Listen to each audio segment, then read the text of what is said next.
All right. Thank you so much, Dr. Jade Teta, for coming on Wellness Your Way. I am thrilled to have you here. I'm so excited, Megan. Thank you for being so generous, for having me. And yeah, looking forward to the conversation. As am I. Well, I've read your formal bio to the audience, but please just in your words tell us a little bit about you.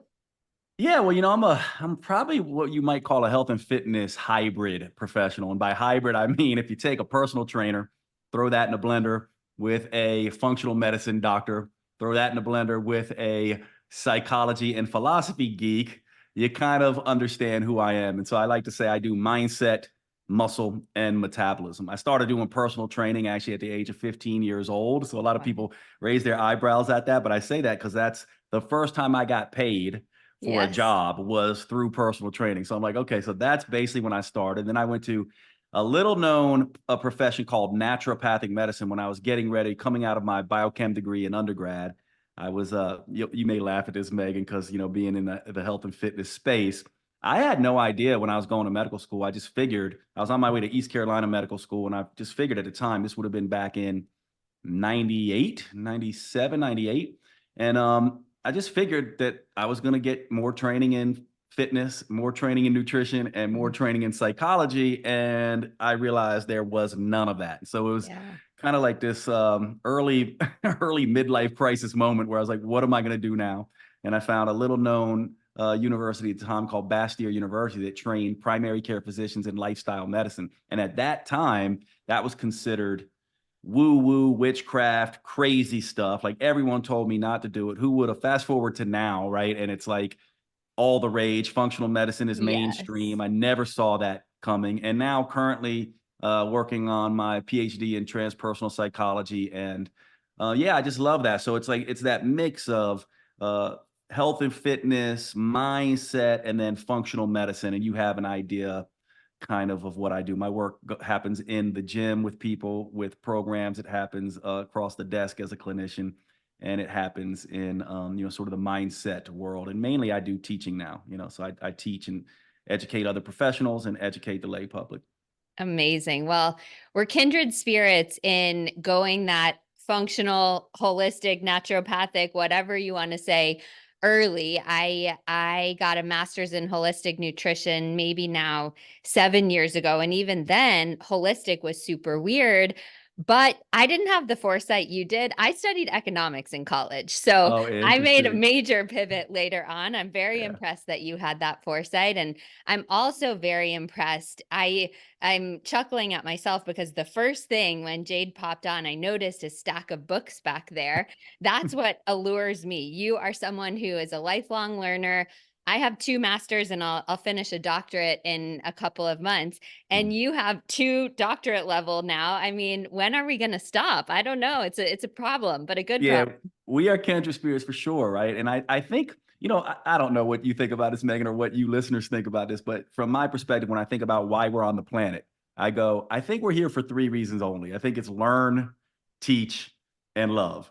So when I just go, we're here to learn, teach, and love. And so for me, it's like learn to grow, right? Mhm. Teach to enrich others, and sort of love and create to evolve the world. And that's what I love to do. And so I wouldn't want to be doing anything else. We were talking just before we popped on, right? And I was like, I just love to teach, so it's Yeah. like getting on and teaching, and I love to learn. And that's why I love conversations like this. You and I were both talking about the idea of being able to have differing opinions and go, oh, interesting how Megan looks at that. That will add something to me. And you always just get something. So I'm always just loving to learn and wanting to be better, which is an interesting thing, actually, because I do think most humans, when we think about what causes us humans to change and transform, whether it's in health and fitness or, wealth or personal relationships or personal development, I think one of the things that we humans do or miss is we miss this idea of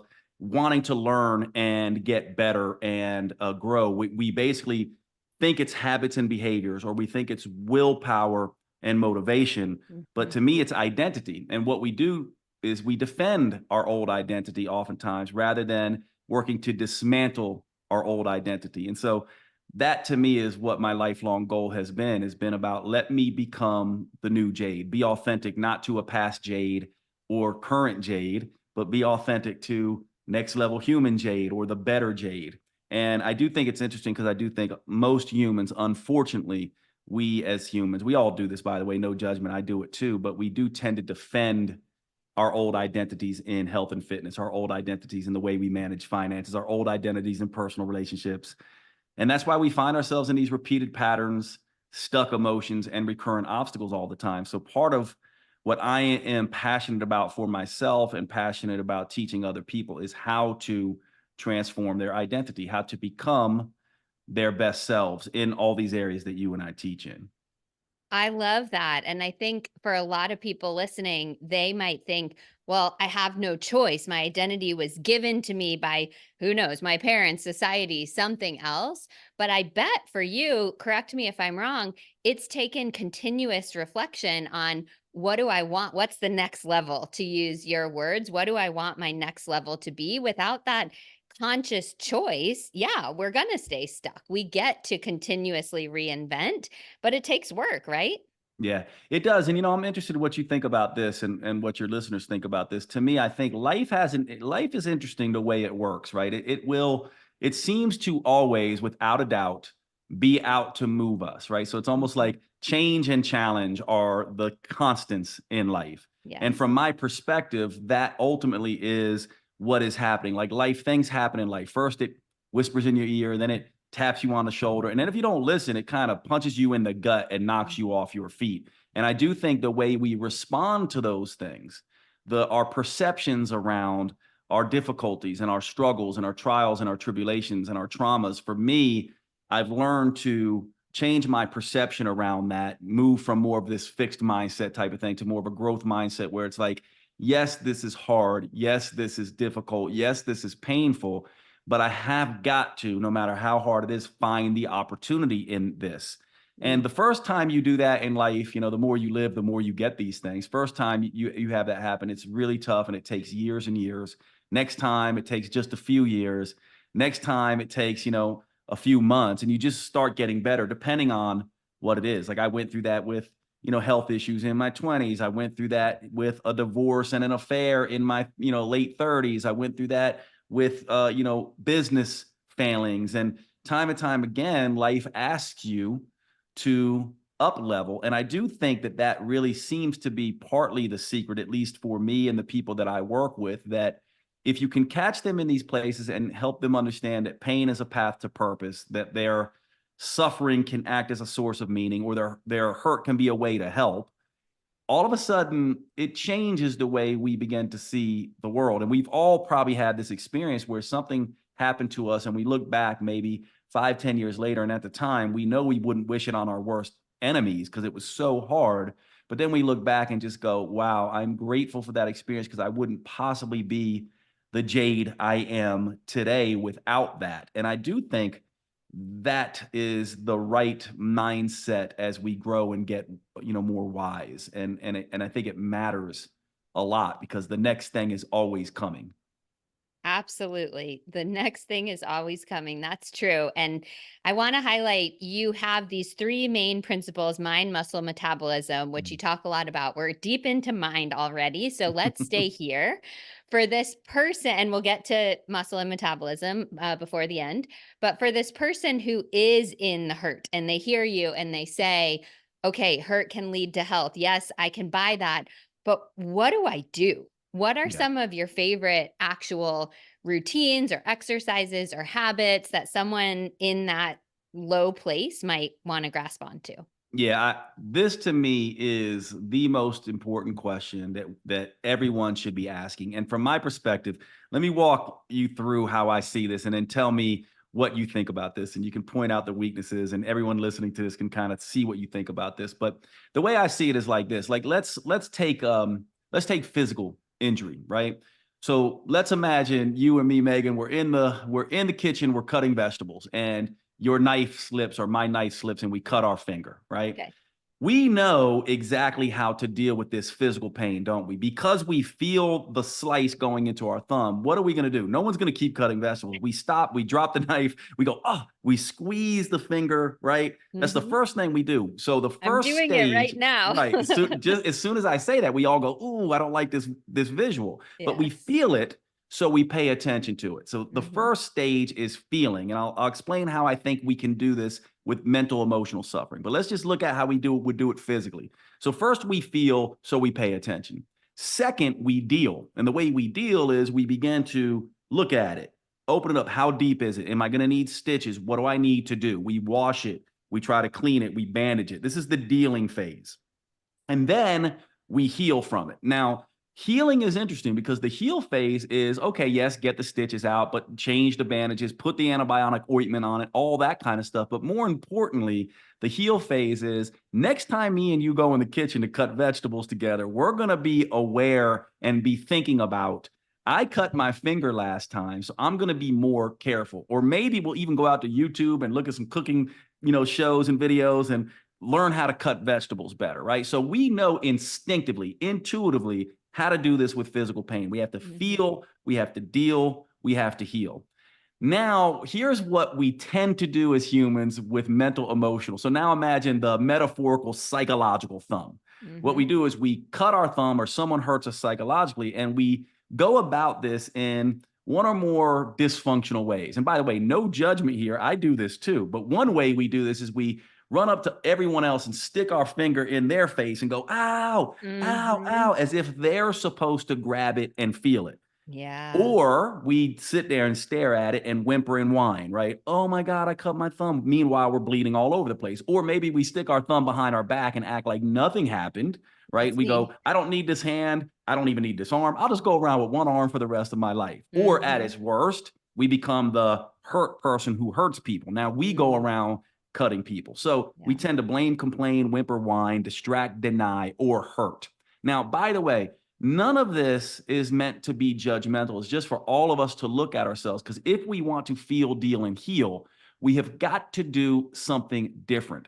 So, Mhm. what do we do? What's the equivalent of feeling in our body? Well, we have to go in. Remember, the unconscious emotional body does not think in logic and linearity, it doesn't think in language. It thinks in metaphor, it thinks in feeling. So, the way we can feel this is we can go in, let's say, and find where we feel this and name what we're feeling. I'm feeling sadness. Well, where is it? It's from my heart, solar plexus up to my throat. And it Mhm. feels like tar and it's sticky and it causes me to feel like a choking sensation. And it feels like sandpaper sometimes and it feels like hot viscous fluid other times. And it's angry. And we give it this personality and we really try to understand it. More importantly, we ask ourselves, what is the thought and story associated with this feeling? Is it a story about safety and security or acceptance and belonging or freedom and autonomy? All these stories that we develop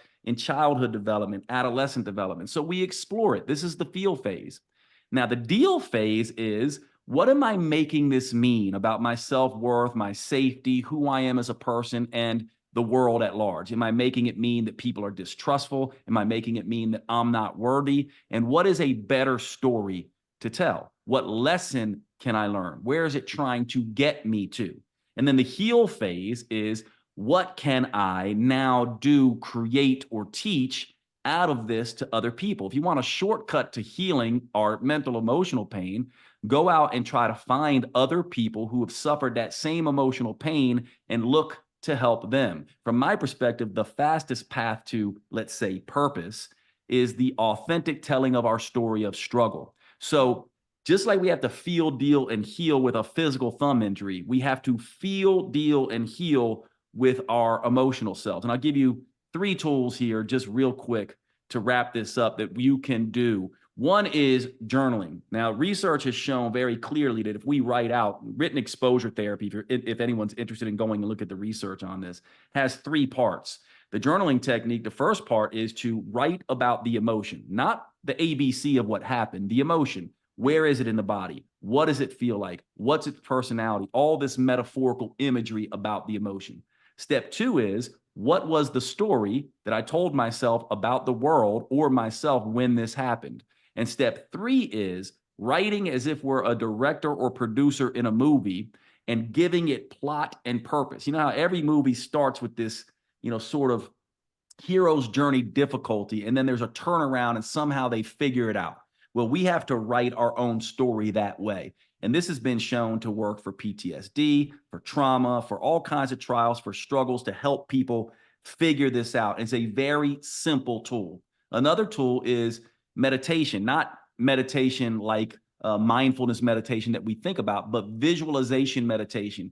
You know, if anyone's ever seen Happy Gilmore, going to your happy place and seeing yourself living a different life and actually feeling that in your body, right? These are two very powerful techniques. And the third technique is what I would call be it until you see it. It's very different than fake it till you make it, because Yeah. fake it till you make it is when people are watching, you're not doing the thing, or when people are watching, rather, you're doing the thing. But when they aren't watching, you go right back to doing what you're doing before. Be it till you see it says, whether they're watching or not watching, I am being this new person. And you Mhm. go out in the world and you be the hero. You teach, you listen for people who are struggling in the same way, and you look to show up. And these three things, among other tools, we could talk on this for hours, but these three tools to me are very simple tools that are evidence-based tools in the research that we can use to turn our mind and our pain around. And I know I'm rambling, but I'll say one more thing here. The final thing I'll say is we think, and this will maybe segue us into, sort of the other aspects of what we wanted to talk about, but we think that it's habits and behaviors and motivation and willpower that make change. It's really identity and beliefs. And so if we have these old stuck emotions and old belief systems around safety and security and worthiness and all of this kind of stuff, we think it doesn't have anything to do with the way we eat or whether we're motivated to exercise or how we manage our finances or our patterns inside of personal relationships and romance, but it has everything to do with these things. And so one of the things that I would like to see in our industry is that we start paying attention to the fact that our childhood development, our adolescent development, our young adult development, and all these stories and painful events and things that have happened to us in our lives, they determine the way we show up in these other areas we would like to change. And habits and behaviors flow out of our identity, not the other way around. So if you want to change these things, identity matters most, which is why I think it's pretty interesting why you and I started this conversation with the mindset piece, because I do think it is the most critical piece. So if you want change, change your identity, and that's how you do it. Yes. I love what you said, and the layers of what you said work so well together with the feel, heal, and then deal, and the identity on top of it. If someone's willing to feel that mental thumb or emotional thumb that's been cut, okay, then they're starting to process it, journaling it, but they're going to get stuck in the middle if they don't shift that identity. So if they're someone who chronically feels victim, like the world has been hurting them, all of this kind of stuff, they're not going to be able to get through the heal and then the visualization through journaling, the dealing and teaching others, unless they can go back to that new identity that they're creating for themselves. So I think everything that you said layers together so well. Yeah, and actually, let me say something. This may be a little triggering for some people. I know it was for me a little bit when I first was working this out for myself, and it has to do with victim identity. Okay, and so everyone, just hear me out on this because it can at first seem triggering. Now, here's the thing: I think our culture is has a dysfunctional relationship with the victim identity, because here's the thing: anyone is hurt as good humans. Not only do they deserve to be a victim, I actually think they have to be for a time. It is a requirement. In other words, the feel phase is the victim phase. We Mm, must take the time to feel. We must take the time to grieve. We must take the time to feel sorry for ourselves. We must take the time to be angry if someone hurt us. We have got to go through that victim feeling stage. If we don't, that's a problem. However, we also cannot get stuck there. And if we get stuck there, that becomes a problem. So being a victim is necessary. yeah. However, anyone who gets stuck in victim, and we all have to be very careful because we can't rush anyone. We do not know, right, when it is time. Everyone must be on their own timeline. But at some point, it does, and this is the triggering part, at some point, it does become a choice. We Yeah. have got to make the choice. Fault is irrelevant in this discussion. It's basically you have got to take responsibility. So even if Megan and I are in the kitchen and someone runs in and cuts Megan's finger and then runs away, What is she going to do? Drop the knife and chase them around, running after them. You did this. No. You did this to me. You did this to me. Meanwhile, while she's bleeding all over the place, this is part of what is so hard as humans. So for me and my friends and all of you, like one of the things I know about you, Megan, and you know about me, and we know about all your listeners, is that we all suffer. It is something that every human does. And so we each can go and be compassionate and allow people to be in their victim state. However, we all too must hold ourselves and others to the standard of your next level human self is the hero self. And at some point, you have got to move away from the victim mindset into what we might call the victor mindset, right? The villain might be the hurt person hurting people. The victim is the hurt person who identifies with the hurt so much they get stuck there. The victor or the hero is the one that goes, I'm going to be the hurt person who helps people. And this is the way out. Yes. This is the way out. I love that. And I would also say this is the way to health. I don't know if you have the same experience, but so many people come to me as clients and they say, oh, I want to lose 20 pounds or whatever. And we realize in talking, there's so much of the mental stuff going on, but they're like, no, no, I don't want to work on that. Well, they have to be ready. I can't make them be ready. So I'll help them with their nutrition, whatever.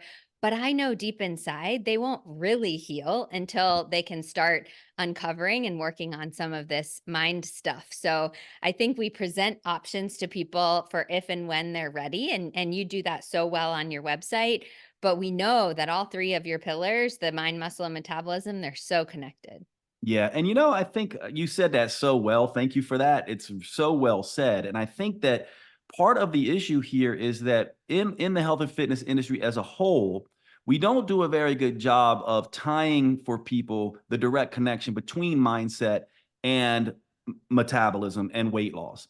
But one of the ways I like to do this is imagine a child who self-soothes. They're scared, right? So what do? Or they're having difficulty. They'll rock themselves to sleep, right? They'll throw temper tantrums. They'll suck their thumb, right? They have very self-soothing type of stuff. They'll seek for affection, right? Well, as we become adults, we actually don't have those same behaviors anymore. Sucking of the thumb becomes late night cravings and the inability to stop eating, or Mm, cravings for alcohol or sex and drugs. Like we have other ways that we self-soothe. And so if you're listening to this and you're wondering, how do we make the connection into metabolism?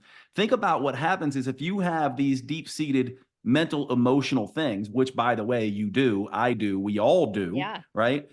If you have them and you're using adult self-soothing mechanisms, what is happening is you can then begin to see those behaviors. So from my perspective, when it comes to overeating or sitting on the couch or binging and not moving, lack of motivation, I see those things as self-soothing behaviors and I don't judge them. And then I look around and go, the thing is not to berate yourself. It's to realize that we all as humans have needs for safety and security, acceptance and belonging, freedom and autonomy. These things are core for us. Loneliness, right? Mhm. And then we start to go, okay, let's begin to look at these old stories.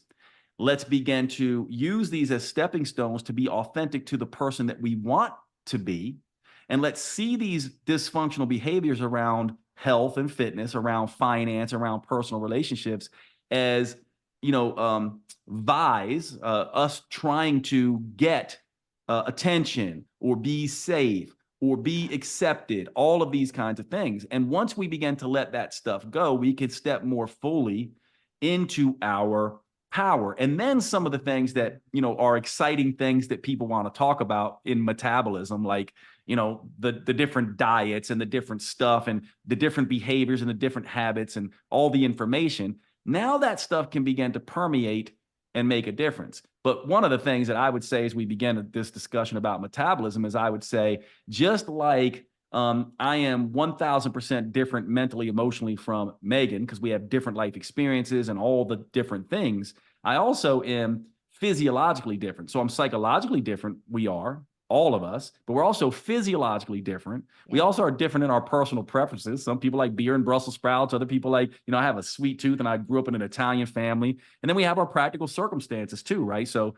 I have a Whole Foods right next to me. Some people live in food deserts. And so when we start to look at this transition from mindset into metabolism, we have to go, well, we're different psychologically, we're different physiologically, we're different in our preferences, and we're different in our practical circumstances.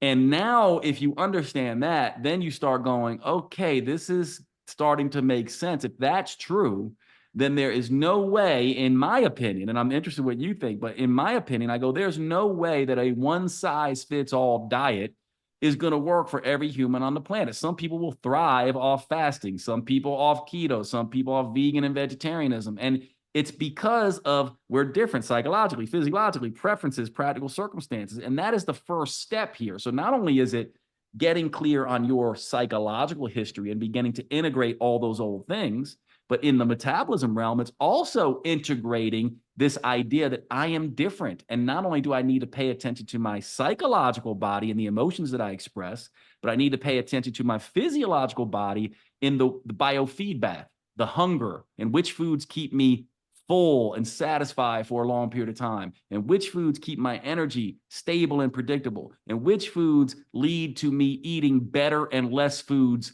later. And this is the discussion we have. So now you can see the thread here, right? It's like, not only do I have to take care of my unique individual psychological aspects of me and integrate that stuff, but now I have to take into account the unique physiological aspects of me. And now all of a sudden, I'm designing a life in mindset, muscle, and metabolism that fits me uniquely.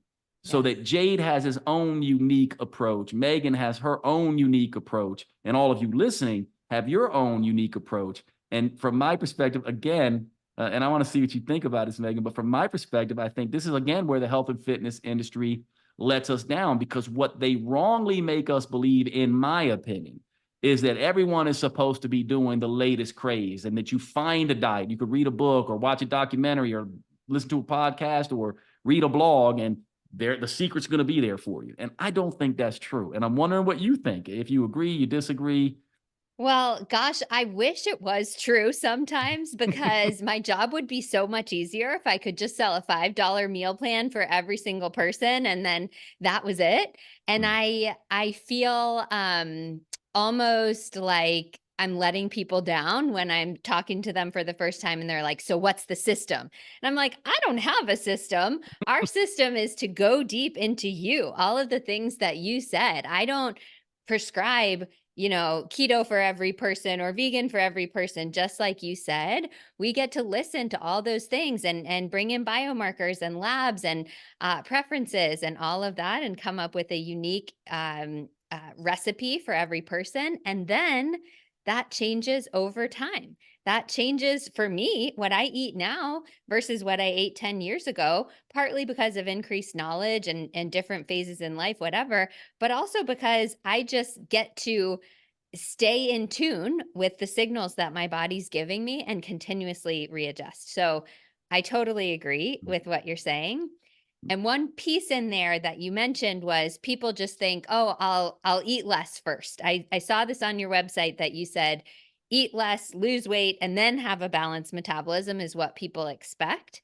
But it's actually wrong. We want to balance the metabolism and then automatically eat less and then lose the weight. So can you tell us a little bit about this? Yeah, I love that. Yes, that's exactly right. And people might go, so then the question goes, okay, so how do I balance my metabolism? How do I know? So most people think the metabolism is about calorie management, and it is. It is an energy management infrastructure, right, in the body. However, it's more than that. What I think it actually is a stress responding, Yeah. sensing, and responding apparatus. And then because it senses stress and responds to stress, it has to manage the energy. So I Yep. think what the wrong thing is we don't realize there's one more level up that's perhaps more important, the stress sensing mechanism of the metabolism. So once you understand that, you go, okay, so what does a balanced metabolism, one that is adapting to stress rather than becoming degraded by stress, what does that feel like? Yeah. It feels like the following. We have biofeedback in our body, sensations that basically are associated with many different hormones and signaling molecules. Hunger is one, energy is one, cravings is one, sleep is one, mood is one, exercise performance, exercise recovery, libido, menses, erections, signs, symptoms like joint pain, headaches, all of these things are the metabolism speaking to you. So the metabolism doesn't speak English or French or Spanish, it speaks metabolism. So we need to learn the language of metabolism, and this is the language.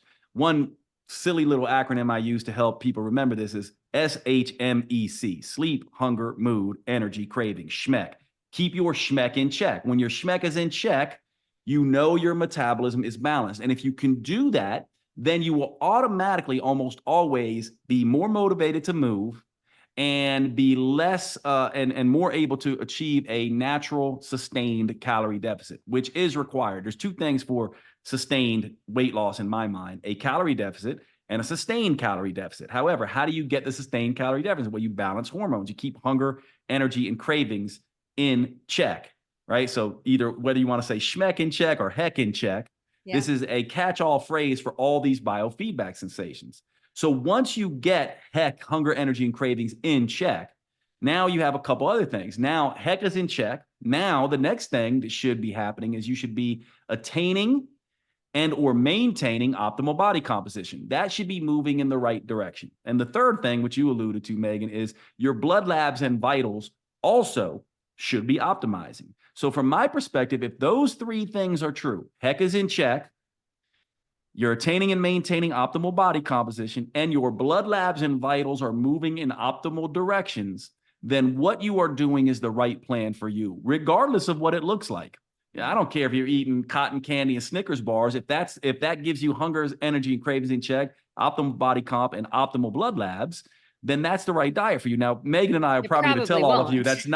that's not gonna work for hardly anyone on the planet. But if it did, Yep. right, then I I would would be good with say it. I would be good with it too. The Yeah. fact is, it's not probably going to work for anyone, but I'm making that statement just so everyone understands that it looks very different Right. for everybody. And by the way, just to go back to mindset a little bit, there's also an acronym you can remember for mindset. It's called AFRAID. The emotions of afraid stands for anger, frustration, resistance, anxiety, insecurity, and depression. So in your Mhm. mindset world, if you're stuck in the emotions of afraid, because remember, emotions are meant to be felt, not lived, Right. right? So, but if you get stuck in one of those emotions, that's an indication you've got some of these old dysfunctional stories you need to work out. In the same way that if hunger, energy, and cravings and heck is out of check, you got some metabolism gunk to work out as well. And so it really is becoming self-aware and having someone actually educate people. And here's how you read your emotional body: through the emotions of afraid.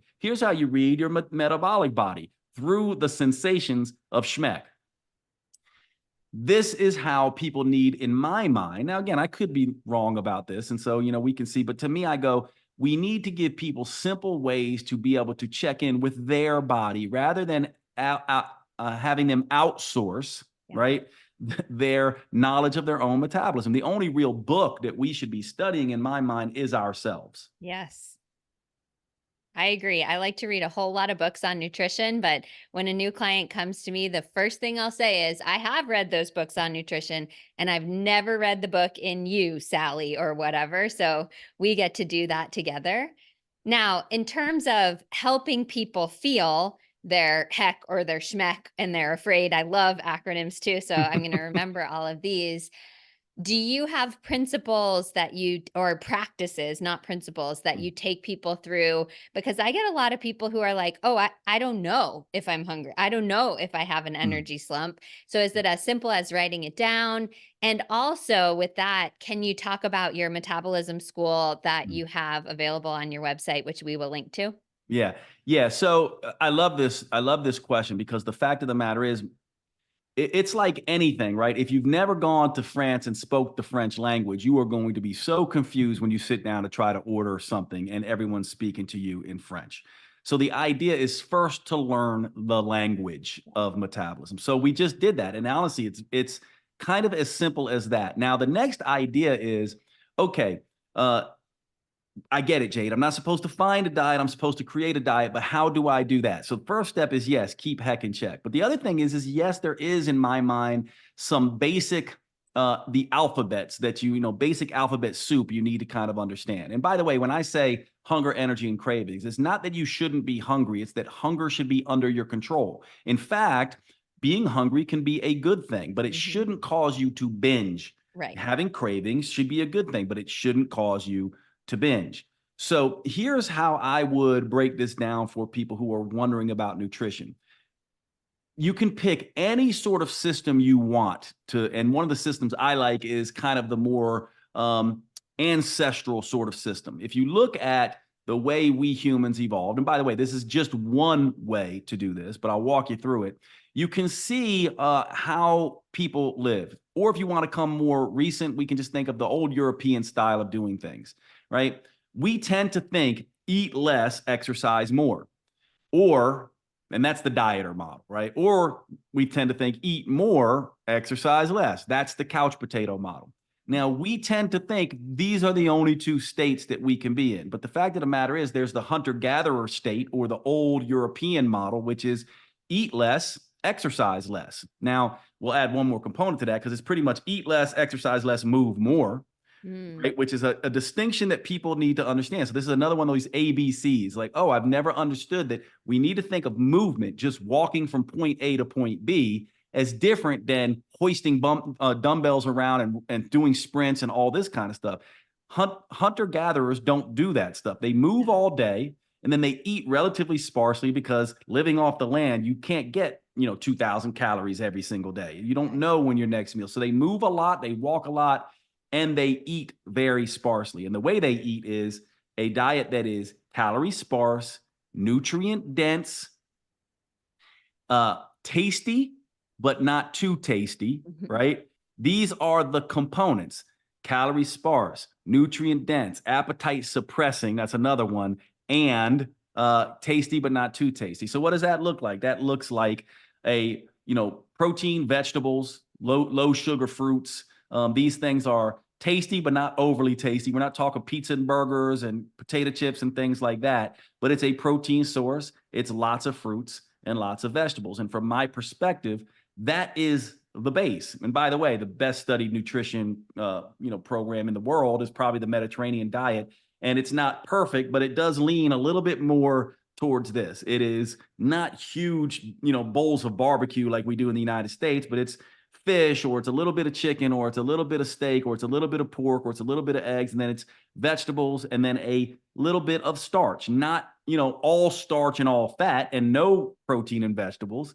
So to me, just reverse that, right? Like reverse the big bowl of pasta and the sandwich, and turn the sandwich into a salad, and turn, the pasta into a soup. And I'll give you an alliteration and make it super simple: soups, salads, scrambles, shakes, stir fries, skillet meals, right? These are Love it. all the things that are basically, and they're all basically salads, right? Like a salad's Yes. a salad, a soup is just a wet salad, a Yeah. scramble's just an egg salad, right? Like, so they're all basically salads.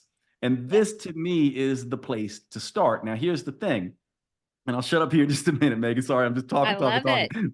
But here's the thing, right? So you go, okay, Jade, I get it. Soup, salad, scrambled shakes, stir fries, smoothies, skillet meals. Like, okay, I'll stick with those. How do I know if it's working then? You do that for a week and you go, did this keep my heck in check?